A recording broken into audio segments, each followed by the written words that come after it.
Well, we're joined now by Marco Vicenzino, who's a foreign affairs analyst. Thanks very much indeed for joining us here. We've just heard there the Middle East is on fire. Do you think Yemen could spark a wider regional war? I think that the conflict has been going on for a few years now. Syria, Iraq.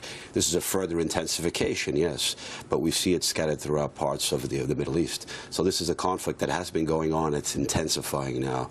And Yemen, yes, could bring it to the next level. Republicans and other critics of President Obama have accused him of really taking too much of a back seat on this, using surrogates in the region. You mentioned Syria there, backing those rebels.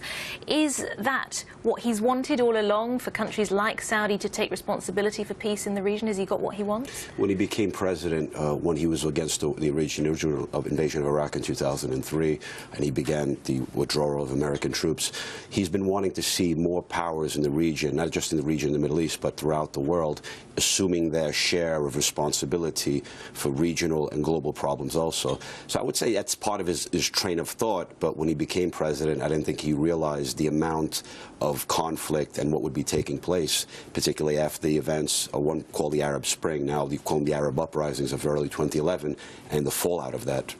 We've got Arab leaders meeting in Sharm el-Sheikh, and there's talk about an Arab League rapid response unit. Do you think that's the kind of thing that we're likely to see in the future, and how would it be organized? The concept of our rapid reaction forces, I mean, NATO has started one, and there's talk to have them at regional levels throughout in different parts of the world.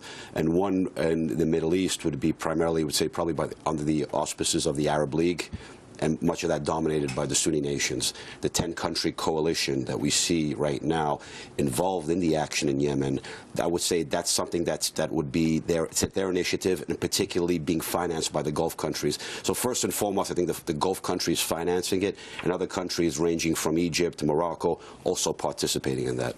You mentioned the Arab Spring, the Arab uprising, it's now called, and all the fallout from that. How do you think in the years to come that historians will view this event that at the time showed so much promise?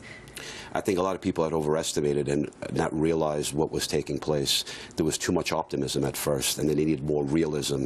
And I mean by realism is that to understand each of the countries involved throughout this process had different historical evolutions. And in certain places where the repression was hardest, in places like Syria and Libya, the reaction has been fiercest.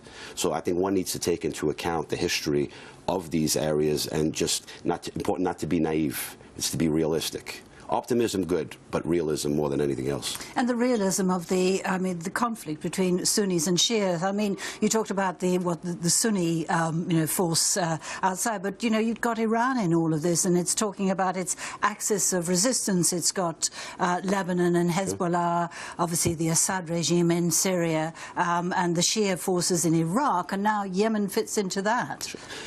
Throughout the Middle East, in order to achieve some form of stability, ultimately there has to be some form of accommodation between Saudi Arabia and Iran.